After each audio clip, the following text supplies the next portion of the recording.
You're very welcome to this evening's launch of A History of Irish Women's Poetry, a groundbreaking and comprehensive new account of Irish women's poetry from earliest times to the present day in both English and Irish. Here at MoLI, we're delighted to host this event in partnership with the Embassy and Consulate General of Ireland in the UK.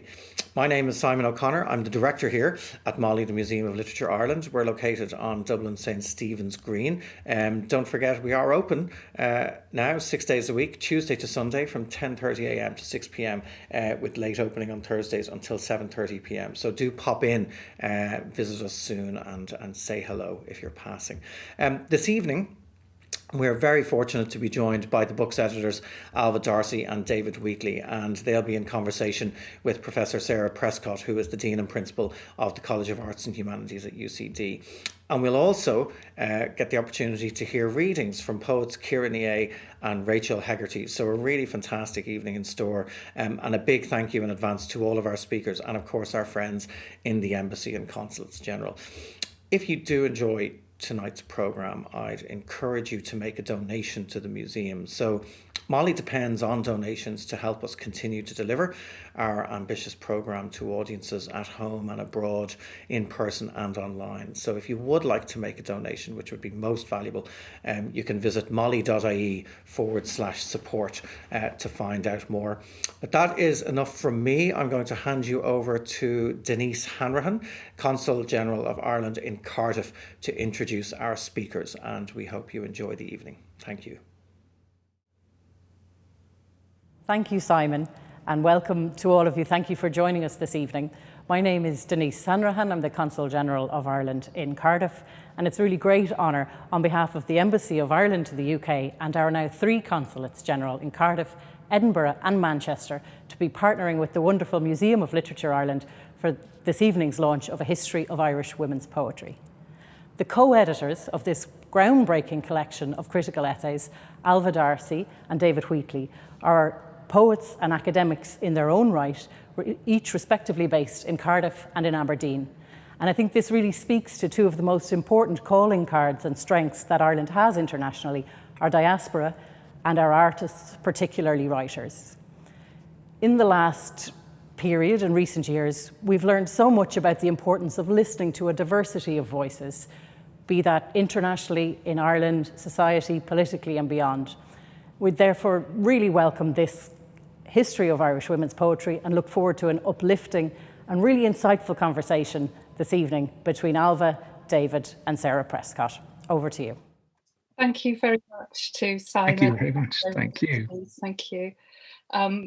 My name's Sarah Prescott. As Simon said, I'm the Principal and Dean of the College of Arts and Humanities at University College Dublin, and I'm absolutely delighted to be able to be here and kind of chair the discussion between Alva and David, who are the editors of this fantastic and, as Denise said, really groundbreaking volume of critical essays on Irish women's poetry, and also very honoured to be a contributor myself on Anglophone 18th century women poets in the volume. So thank you very much for including me.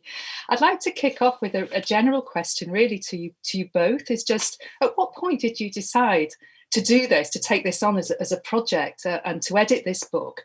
And why did you think it was important? What kind of moved you to do this and to actually go from kind of chatting about it to doing it? And could you also say something, I think, when answering that, about how you made decisions about the scope of the book, the kind of chronological range, because it's a very ambitious volume, and congratulations to you for its ambition. It works brilliantly. And I also wondered how that scope shaped the story that you could see emerging as you edited the chapters. Sarah, before we answer, can I just say thank you to you as well for doing this. It's lovely to have you here, and it's very much beyond the call of duty for contributors, so thank you. And I also want to say how exciting it is to be doing this with the book in my hands, because David and I have done a couple of events before this. You've all got the book and kind of waiting for the book to arrive, so it's here now, and that's a big deal. So I think for us, the seed of this project was planted in, I suppose it was 2017, when the Cambridge Companion to Irish Poets was announced, and the contents page of that volume was shared online, and people were kind of expressing disappointment at the scope of that volume. So that was a volume that sort of failed to take advantage of the full range of scholarship done in the field of Irish poetry. It had 30 chapters, each dedicated to a named poet, and only 4 of the poets were women. So David and I started corresponding about that volume and about the kind of response to it on the literary scene. And one thing I noticed myself in that response, and I think I myself kind of, could be included in this at the time, was that when people named the poets that they thought should have been in that book and weren't, they tended to always name poets from the 20th and the 21st centuries, particularly from kind of the emergence of Evan Boland on.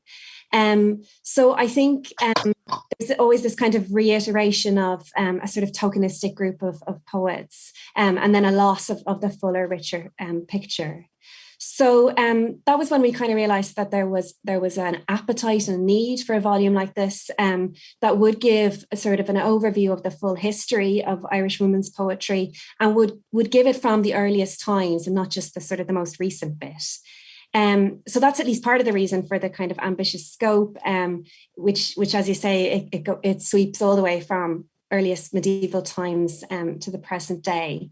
And we wanted to recognize that women's poetry making, if it predates Ireland, right? It predates the idea of the nation state, and to see women's poetry as comprehending an oral tradition as well as a literary one. So going beyond the story of the nation, going beyond kind of the obsession with the published text, and going beyond the kind of the individual sort of genius author that we tend to value in Ireland particularly.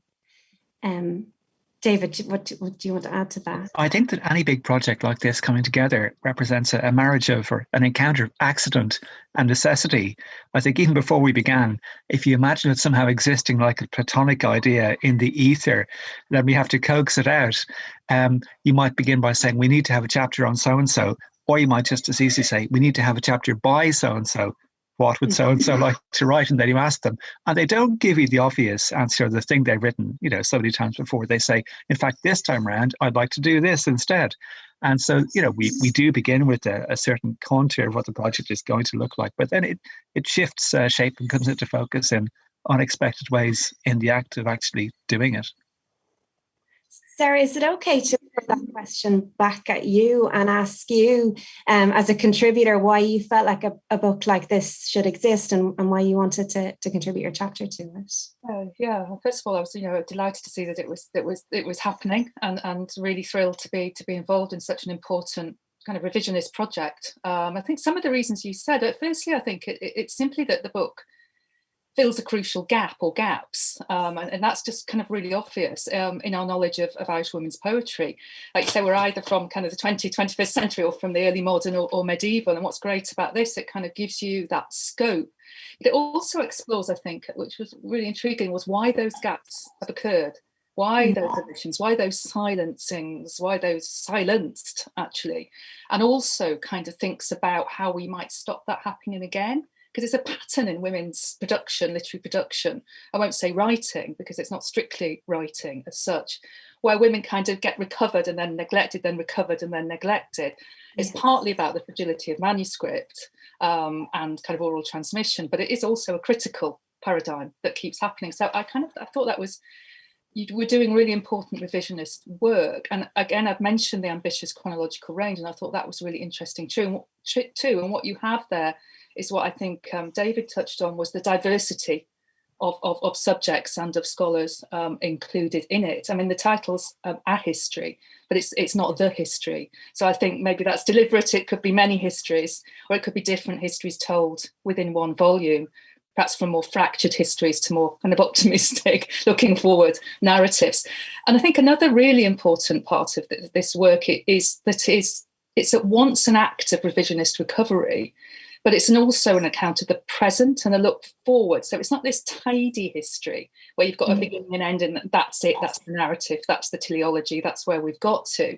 It's a living, breathing continuum as a volume. And I think it's something that should shape the future, as well as describe and explore and complicate the past as well. And I think, you know, the subtitle of Anne Mulholland's last chapter, which is Beyond the Now, I think really kind of nicely encapsulates that as well.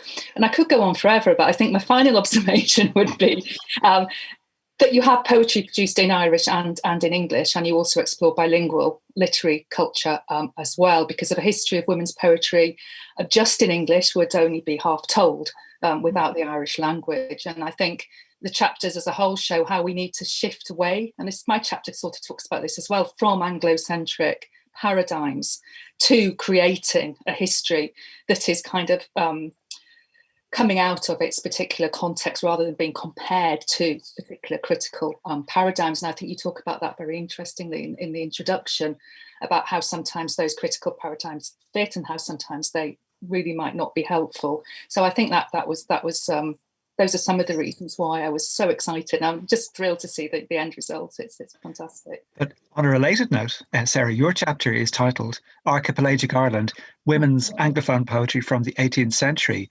Now, you mentioned, I think, the guru of archipelagic studies, John Kerrigan, who I remember writing, I think you may even quote this line, that the poetry of the nation, any of these nations can only be or can be best understood in the archipelagic context. And we reach the limits, the points at which the nation as narrative simply fails to explain the full extent of activity going on in and between Britain, Ireland, England, Ireland, Scotland and Wales at the period. Well, therefore, what is a word like Ireland and Irish doing, you know, in the titles of these essays and books that we're producing these days? How do we account for that? I mean, with the archipelagic approach, I mean, I come at it really, I'm kind of adumbrating this term archipelagic feminism, which would be part of the feminist recovery project, which again is about sort of, to put it in very simple terms, being comparative rather than Anglo-centric. I mean, one of the things I always get asked when I was working on Welsh women writers was, is there a Welsh Jane Austen? It's like, no, that's completely the wrong question. I'm not interested in a Welsh Jane Austen. I'm interested in actually what that tradition is telling me or what that writing is telling me from that particular context and place. And I think in terms of kind of national traditions, when we're talking about kind of pre-nationalism, if you like, it's about islands and Irishness and very different kind of complexities and pluralities of identity. I think it is what comes across here, and that comes across very strongly in the essays as well. It's not just one tradition, it's not just one history, it's a multiplicity of voices. And I think that's what the archipelagic frame kind of lets you see. Yeah. I think it's a very good way of addressing the straw man or a straw woman of the Irish national tradition that we all feel we somehow possess and understand, you know, the Daniel Corkery model. And then we go on these archipelagic forays. But, well, I think a book like this shows the limits of our conventional understanding of what we assume the Daniel Corkery, you know, Irish national narrative actually can do for us. Yeah, I think that, and picking up on that, I kind of, we have noticed I noticed the key importance of including Irish language women poets in that as well. And I think that shifts those narratives again as well, which is really interesting. And I wonder if you could say a little bit more, you know, both of you, about perhaps talking about a couple of examples of Irish language women poets in the volume that you think particularly kind of stood out for you. Alva, I've been talking. You want to go first?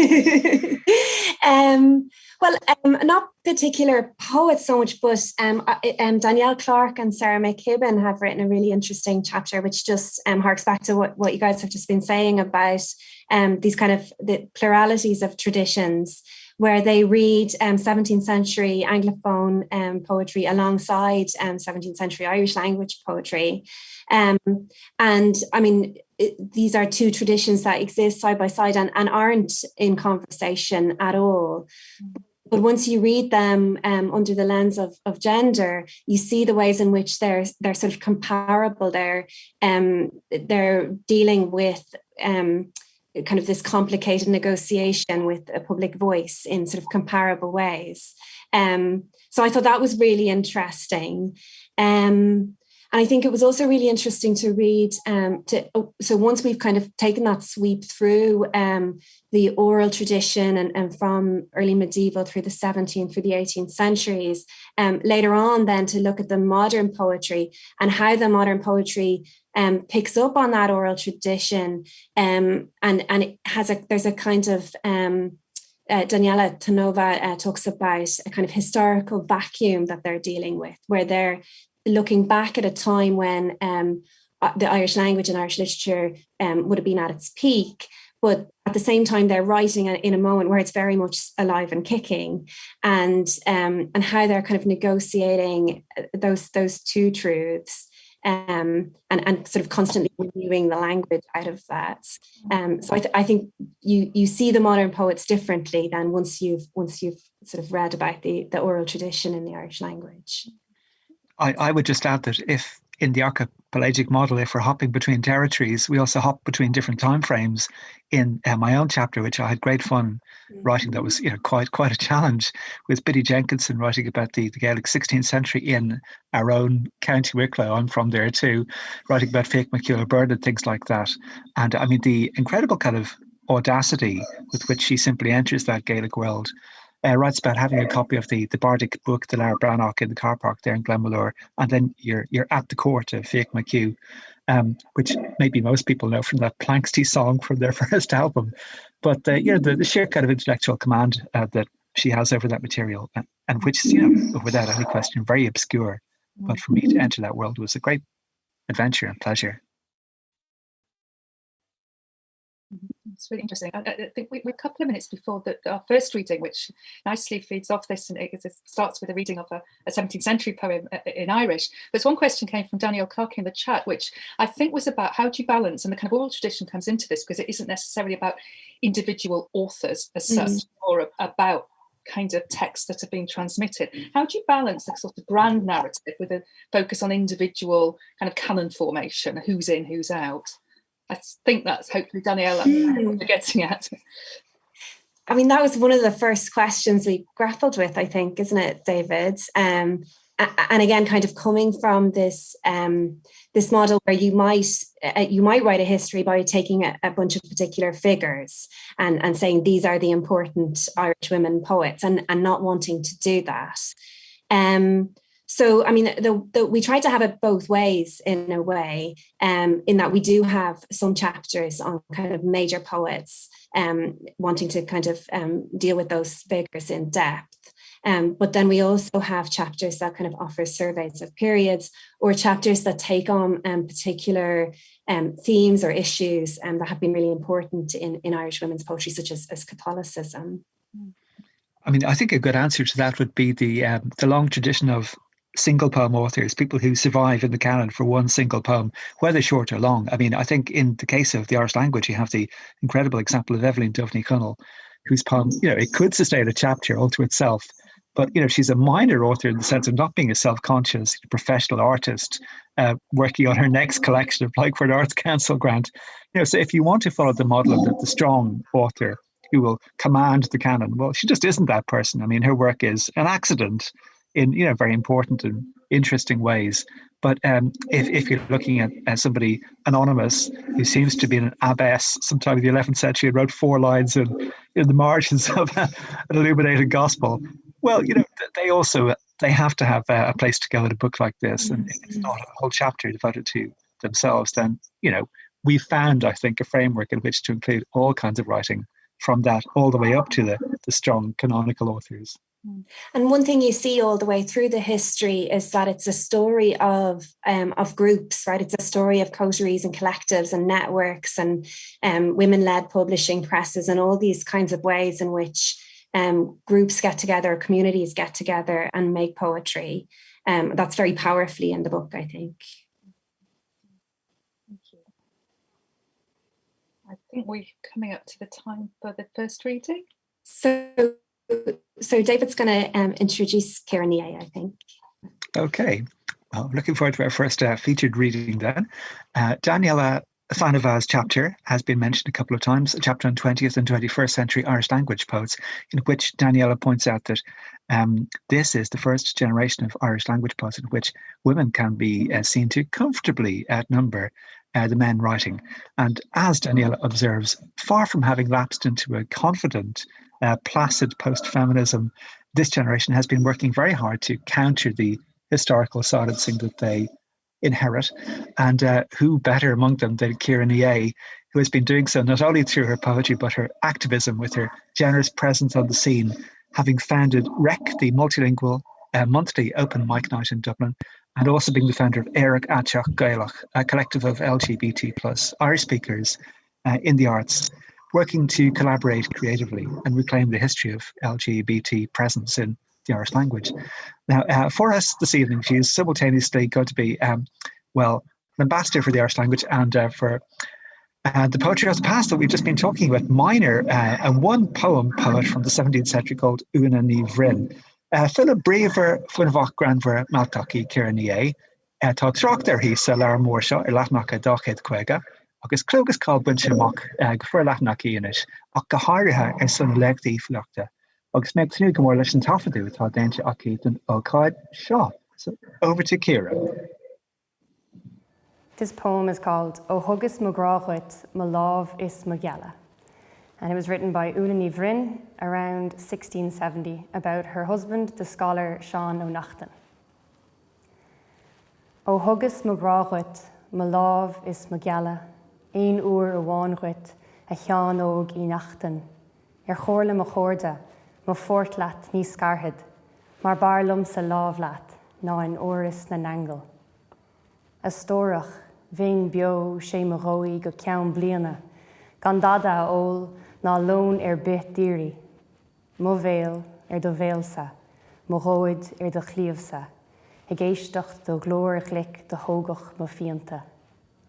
Rachi mé héin leat gan éire go súgach, ag féchan is ag éisteach na néin beag go súgra, céad fearlam féin sin, ná féasta na cuarta, a dhéon rá is a héagar, seo mé leat, gan dúilta.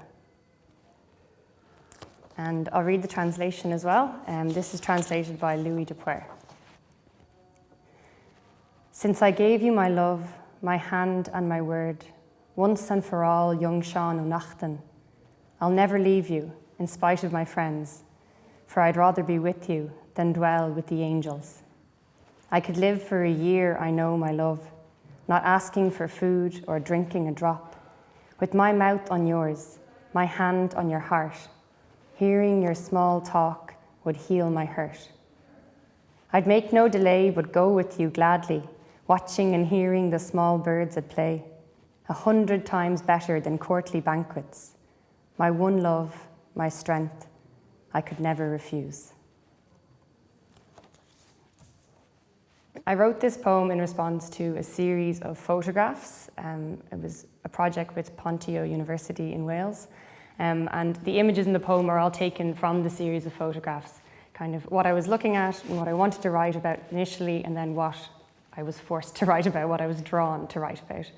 Leime in Gaeilge ar dús agus tidal an fios ná Iarmhaircht. Burras de scríomh faoi chuirib an chapúil, is suaimhnis na túthe sa chlappolas bug, na an bhean in na lí, is a slinán fiánalta, cuair maltach a druma, a crumán, a cum. Níonta mo chrí ní minic a riníam, ach músglíon a masha, muchócus lum. Is mé an curán galí, a súl le bheláin, is cuiine manacht, ganí taobhlum. So the title Iarmhaircht actually comes from Dineen's dictionary, and it means the loneliness felt at cockcrow. But in English, I just called it solitude. And I talk about the horse's withers here. That's just kind of the ridge in between the two shoulder blades of the horse. Much easier to detail the horse's thin withers and the tranquil pastures under soft pastel light than the woman in slumber, the poke of her shoulder, her sensual curves and waist so slight. I rarely exhibit my most ardent wishes, but her beauty awakens my aching desire. That crescent moon is me, yearning for fullness, and tonight I'll howl without her by my side.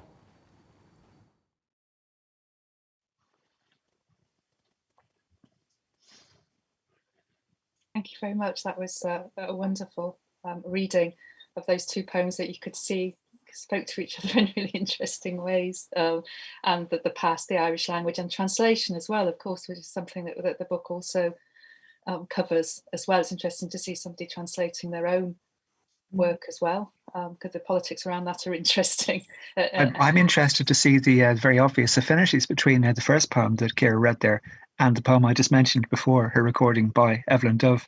Yeah.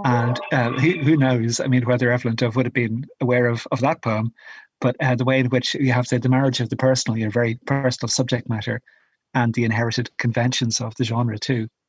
Yeah. And I think the question as to how aware early women poets were of each other is a really interesting one, really difficult one to answer. I mean, it would be the same, I think, in Scotland and Wales as well, how far, and it gets back to your discussions in the introduction to the volume about how useful is that idea of tradition and thinking back through mothers and those kind of Anglo-American kind of paradigms of women's literary history. It's a very, very interesting question, but you do see those kind of resonances and echoes nevertheless, don't you, that seem unignorable sometimes, which is really interesting. We talked earlier on about the chronological range, and I want now to kind of sort of shift to, I guess, the sort of more recent parts of the history of Irish women's poetry and also of the volume. I wanted to ask you, as editors rather than as kind of scholars, I guess, what do you think when you were editing the book? How did the chapters that you were reading, what did they show you about the development of women's poetry in Ireland, sort of kind of from the 19th into the early 20th century, that you perhaps surprised you or you weren't aware of, or reinforced actually what you did know? Well, I'm always interested in the question of the poet as a public intellectual, right? The poet as intervening in political life. And that's definitely a thread that you can see coming through that part of the book. So I mean, we have a chapter from Catherine Jones, a kind of sweeping chapter that looks at the engagement of Irish women poets of the Romantic period with politics. And that's a very kind of overt engagement and a relatively straightforward engagement in a way.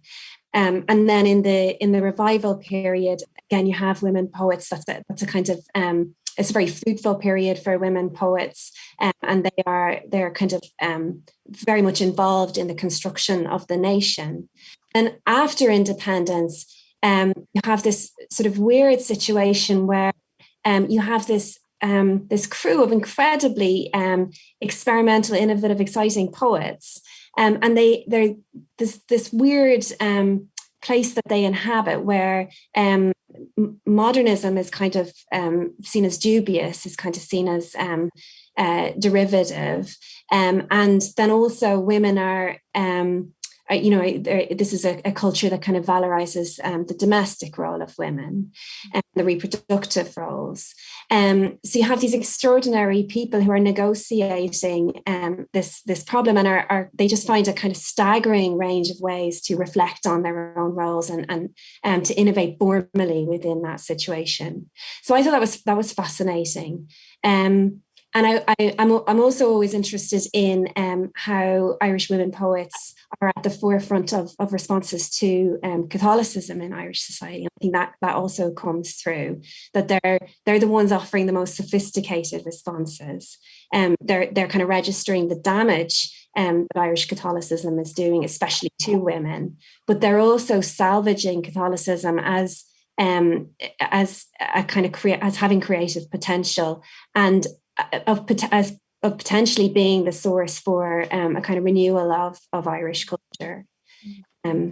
So for me, those are the kind of the exciting threads. Yeah, it's really interesting, David. Well, Alva has just mentioned the inescapable backdrop of moments of historical political crisis. But you take a moment like, say, the First World War and the Revolutionary period, where history is moving in a certain unignorable direction, but poetry doesn't always go in the same direction unanimously. Poets are branching off on all kinds of B roads off the highways of history. So if you take a trio of poets like Catherine Tynan, Winifred Letts, who I think we're going to be coming to soon, and Dora Sigerson Shorter, for instance, their responses to World War One are very different and very anguished in their ways.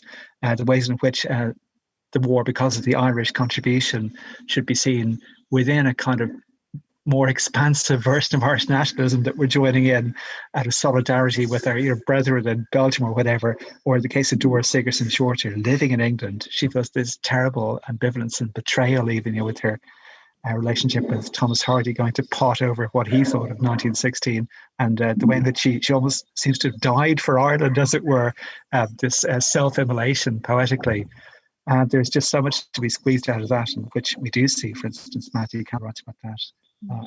And the modernist period, which comes after, where again there seems to be an established the Free State narrative. Then we have the B road of Irish modernism, which we were all exhuming around 30 years ago in the persons of all those male poets. And then he has somebody who's often unclassified or altogether, like Frida Lawton, whose death date, I think, may have been discovered just in time to go into this book, because until very recently she was Frida Lawton, ? If she's still alive now at the age of 110. I think she died in 1995, we now know.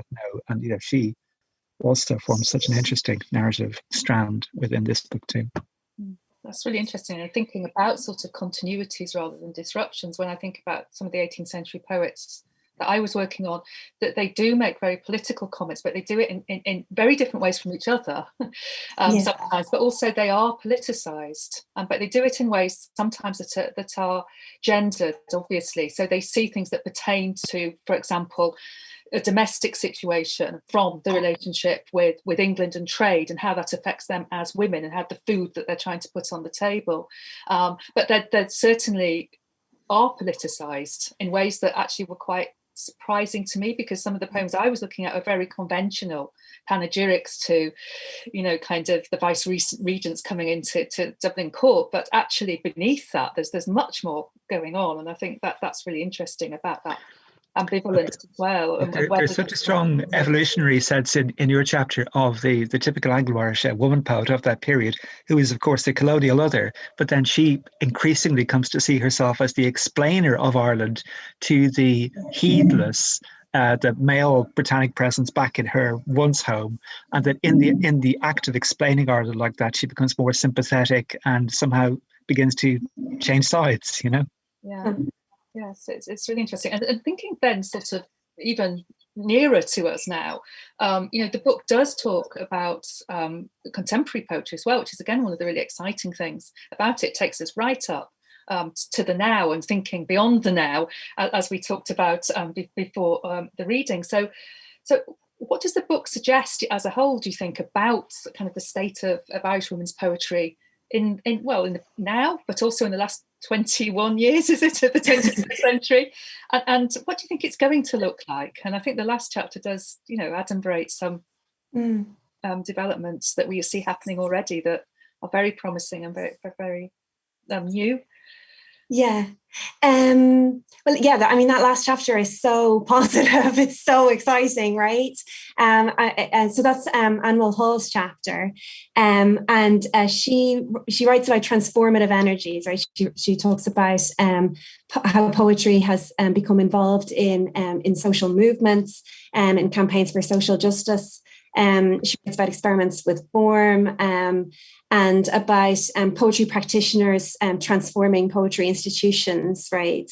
And of course about the aesthetic and political vitality of poets of ethnic minority and of migrant backgrounds. So just this kind of explosion of transformation. And she talks about, one thing that I'm particularly interested in is this kind of explosion of long works by women, these book-length poetic works, which there have been a few poets, earlier on who have been doing that, but it seems to have really become a thing. These kind of long book length works that use just an array of different forms of documentary forms and narrative forms and dramatic monologues and all sorts of things. And I think that's just a sign of confidence, isn't it? Right?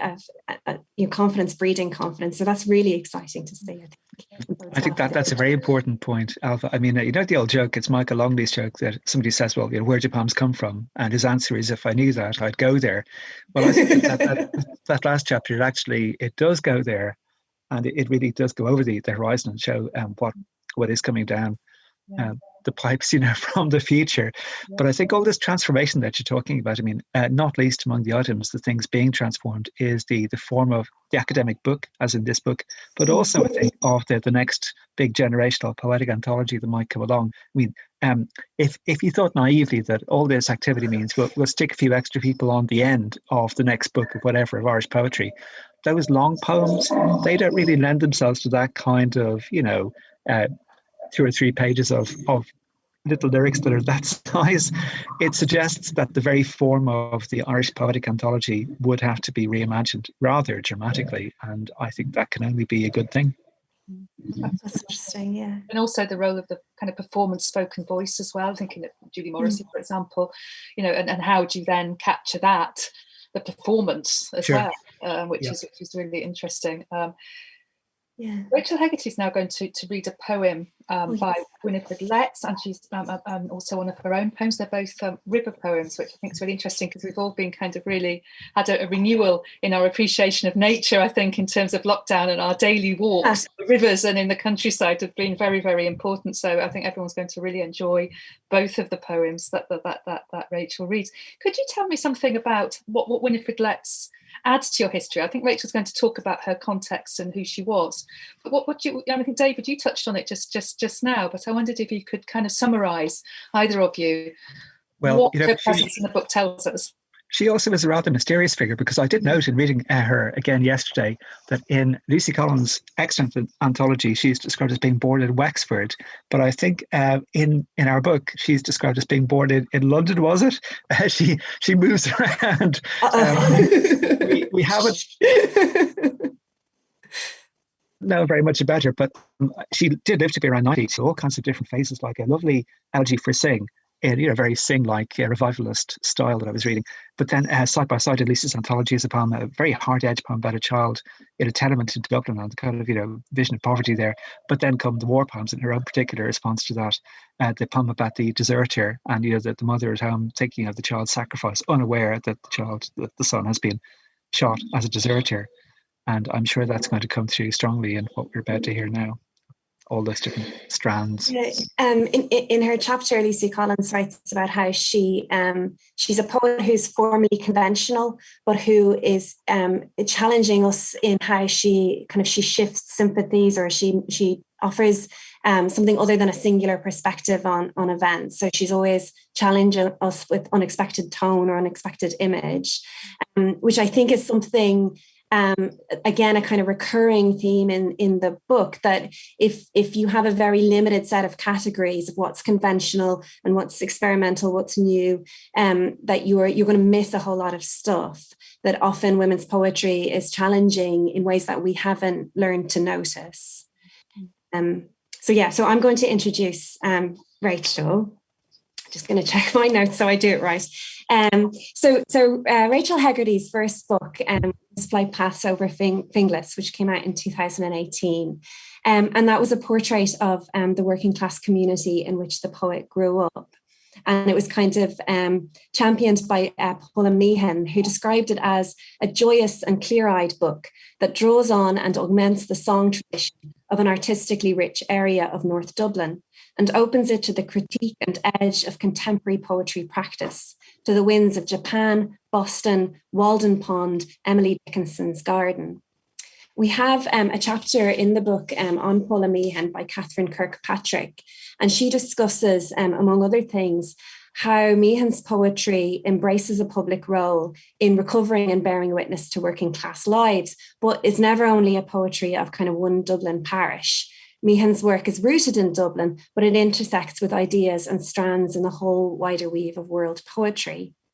And I think in this ability to be at once sort of gorgeously attuned to a particular place at a particular moment, but also alert to the wider currents of history and identity, which are intersecting in that moment, Rachel Hegarty is one of Meehan's inheritors. And at the same time, her voice is distinctive and joyously so. So Rachel Hegarty's second book is one of those long form poems that we've just been talking about. It's called May Day 1974, and it brings together found poems, sonnets composed from archival documents with ballads to commemorate the people killed in the Dublin Monaghan bombing in 1974. And so it's an act of poetic witness and a commemoration, but also a protest that humanizes the people that were killed and sort of recovering them from becoming anonymous victims. So it's a huge honor and a pleasure to have Rachel Hegarty joining us this evening. Hello there, my name is Rachel Hegarty. I come from Finglas in Dublin in Ireland, and I am delighted and honoured to be invited here today to help launch a history of Irish women's poetry. It's a great act of radical recovery that Ailbhe D'Arcy and David Wheatley have taken on in recovering these Irish women poets and bringing them back to the fore, and also to look at living poets as well. But today I'm going to read a poem by the wonderful Winifred Letts, who was one of those women who might have been lost to the canon, but we're finding her and bringing her back home. I first discovered her when I read a book back in my student days around the 1990s called Women's Poetry of the First World War. And I remember reading a poem called Oxford Spires by this one called Winifred Letts, and I was thinking who she was when she's at home. So lo and behold, she was born to an Irish ma and an English da just outside Manchester. But like me, she spent most of her childhood at that space between the River Liffey and Phoenix Park, and she loved being beside the Liffey or by the Irish Sea. So even though she lived to be 90 years old, she spent most of her life in Ireland. A very interesting woman. She was a poet, a playwright, a novelist, and she also trained as what they called a medical masseuse, what we would call today a physiotherapist. And she spent time in the army camps during World War I, nursing the sick soldiers and the wounded soldiers and the mutilated soldiers, and she helped indeed many soldiers who lost limbs in those wars. But the poem I'm going to read today is called A Song for Anna Liffey House. Anna Liffey House is an old windmill up beyond Lucan there. As I said, she spent a lot of her time, Winifred, either the Phoenix Park end of the Liffey or the Lucan end of the Liffey. She was happy out. But Anna Liffey House was an old mill house. The water mill went round and ground down the wheat into the flour. So this is about that place, and it struck me. It's from her collection called More Songs of Leinster, written after the war, and it struck me how much peace and nature is there. So not only was the mill a place of sustenance for people who were hungry, but any place beside the rivers and nature is also a place of other kinds of sustenance. So here we are. A Song for Anna Liffey House by Winifred Letts. Anna Liffey drowses beside the shining weir. The merry river passes, singing all the day. The beaches bend to catch her. Why must you go, my dear? You gleaming, lovely Liffey, so beryl bright and clear. But still, they never hold her. She always slides away, singing, singing, singing, as she turns the wheel.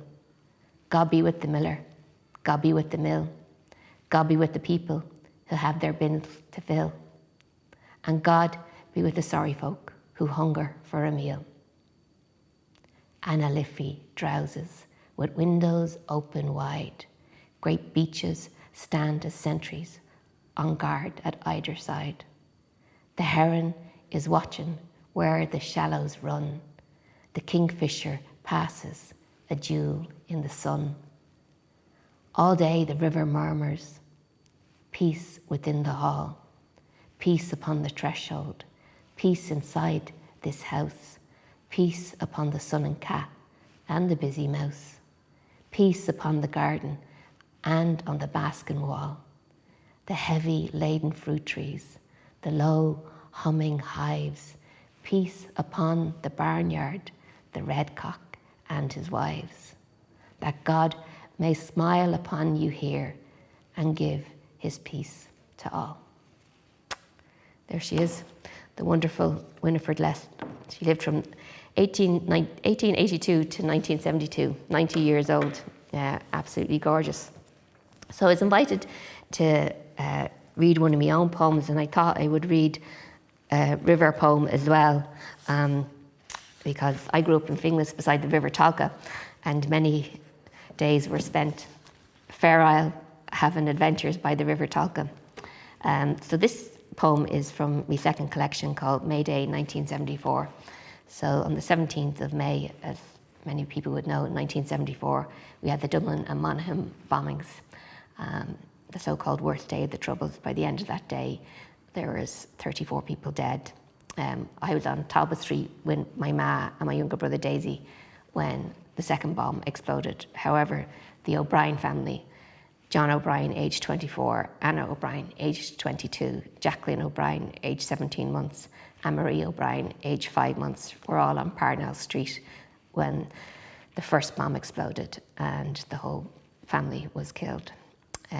So I wanted to reclaim some of the lives rather than the 3 sentences they were given in the Barron report, and I created ballads for the 34 dead.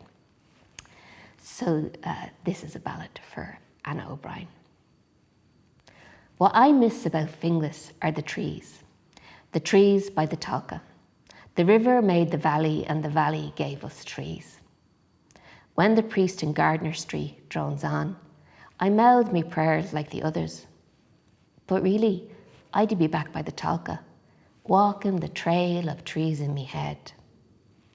I hear me granny's voice, soft whisperings over the rattle of rosaries, and her telling me, trees never sin.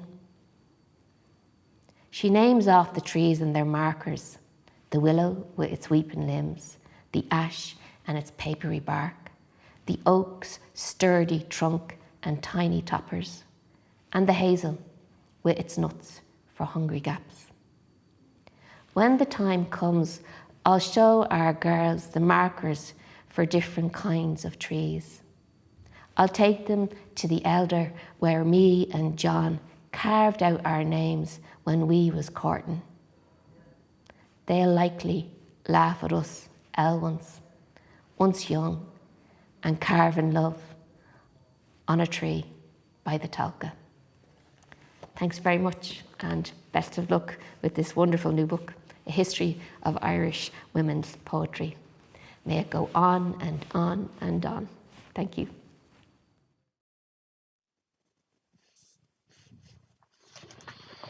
Thank you to Rachel for that wonderful reading, and to echo her sentiments as well. That this is the start of something, not the end. And I think what we've been talking about that all the way through, in terms of the contents of the volume, but also the outward trajectory, I think, of the final chapter at the end as well. So I think that was a very fitting tribute to not to excuse the pun, to what you've achieved in the volume, and to very, very, very moving poems. And again, the connections between the 2 poems are also interesting, as they were with the previous reading too. Lots of food for thought there, I think. Now, we don't seem to have any questions, unless anybody would like to ask our editors any questions while we have them captured in Zoom. Didn't foresee this eventuality. No. So many comments and congratulations, lots of lovely comments on your achievement. People have really enjoyed the evening, but no questions. We must have been very covered everything in what we're saying. I mean, I don't want to spring anything on either of you, but I just to go back to what David was saying while we have time.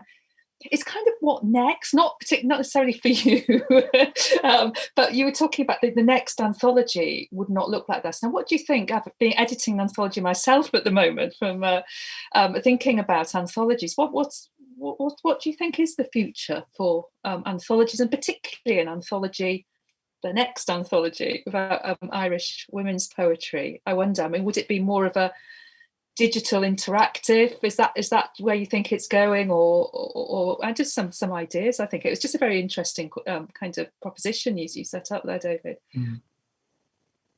Well, I think that from a commercial point of view, such a book, maybe my sense of that book has always been hamstrung by the belief that there would be such an amount of copyright permissions to pay to Faber and Faber for the Seamus Heaney and Paul Muldoon that you'd need to reproduce, that would be just a doomed endeavour. But I think maybe to follow the logic of what I was saying earlier, if you just do take that leap off the edge and embrace the condition of the pluralised now and let that work carry the anthology instead, it might be more commercially viable than if you had to pay like £500,000 to Faber and Faber to make it happen. Yeah, that's true. I think that one thing that editors of anthologies have not done in the past, it seems to me, is to go and ask people what should be in the anthology. And that's something that I would want to do if I was editing anthology, right? I think that's where the mistake gets made, is where if you can't see it, it's not there. But if you go and ask a load of people to write essays about Irish women's poetry, they show you a whole lot of stuff that you didn't see that was always there. Mm-hmm. So being aware of that and being able to go and ask questions, I think, could result in a much more interesting anthology. Yeah, Roddy Lumsden did that, didn't he, with that Blood Axe anthology that he kindly put both of us into. You're quite right. And I think that made a massive difference. I mean, the way there are well-known poems that their own authors might come to dislike intensely, and they might, groan at seeing in print.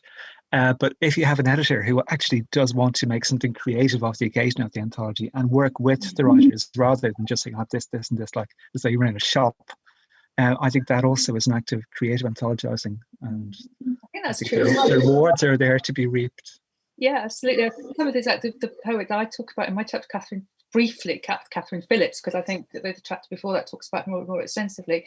She's been heavily anthologized in kind of anthologies on early modern women's poetry, but it's always the kind of royalist poems or the poems of female friendship. It's never been the poems about Ireland or her poem on the Welsh language. So I guess my question is, if there were to be a more conventional anthology, would the experience of editing this volume shift how you might think about which bits of the poet's work to put in?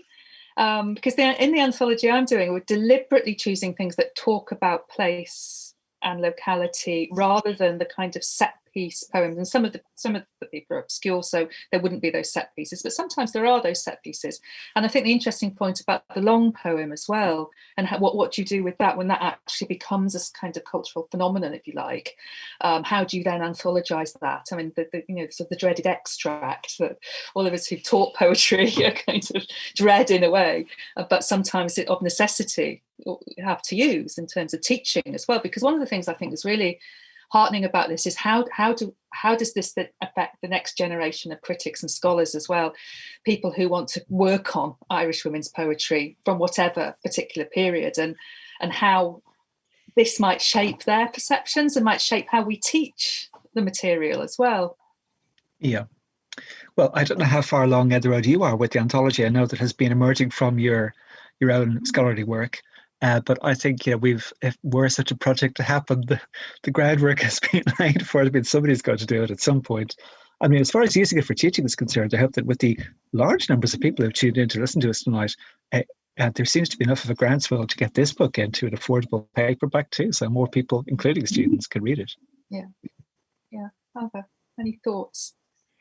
I mean, that certainly was doing the project was partly for the person that I was, for me anyway, as a kind of young poet and as a young scholar, and thinking, well, I might have made different decisions about what work I studied and what work I wrote about if there'd been easier access to the whole of Irish literature, because you tend to go with what's easily on the shelf.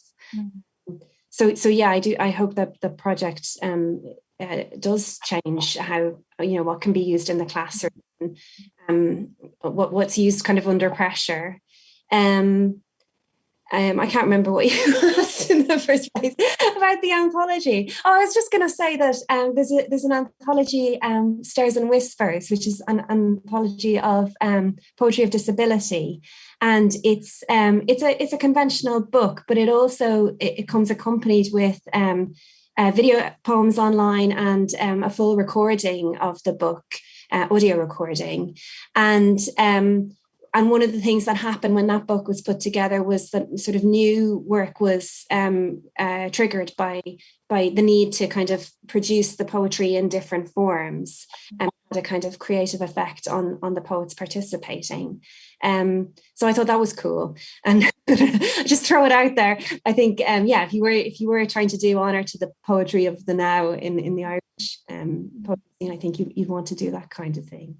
Yeah, and I think it's especially also in terms of the early poetry as well, that was spoken and composed, not written, yes. Composed, and it's song, lots of songs, particularly in the Scottish Gaelic tradition. The song is really, really important, and ballads as well, and how oral kind of poems are passed on, and to how do you kind of get that across. And I think the kind of audio element is really important, and maybe for translation as well. I mean, one of my fantasies was that you could have this kind of online interactive anthology whereby you could sort of read the Irish and listen to it in English, or read the English or whatever. So you weren't just kind of reading the English translation if you didn't have Welsh or Irish, or that would, for me, would be really interesting as well for the early poets, but maybe for the later poets too. But I think there was one question I think is really great to finish on, which is no pressure, plans for a sequel? Oh my God. What would the sequel be? Not an anthology, another edited. Given how fast the field's moving, maybe we have enough material in a couple of years. Yeah. Another history of Irish women's poetry. Secret history. Yes. Great, thanks ever so much, and we're coming to the end now of this evening's event, which I've certainly found hugely enjoyable, and really enjoyed chatting to Albert and David. And so I want to congratulate you again for such a brilliant achievement. It really is groundbreaking, and hopefully it will change how we think about Irish women's poetry, how we teach it, how we respond to it, the kind of poets that we read, poets that we may not have heard about, that will now go and look them up and buy their books and read them as well, because it seems to me that's the end of great criticism, is that people actually want to go and read the poetry. And it's one of the really great things about this volume as well, that there's so many detailed readings of the poems themselves. It's not just kind of summary, and I think that's one of its richness, the richness of it, and its real strength.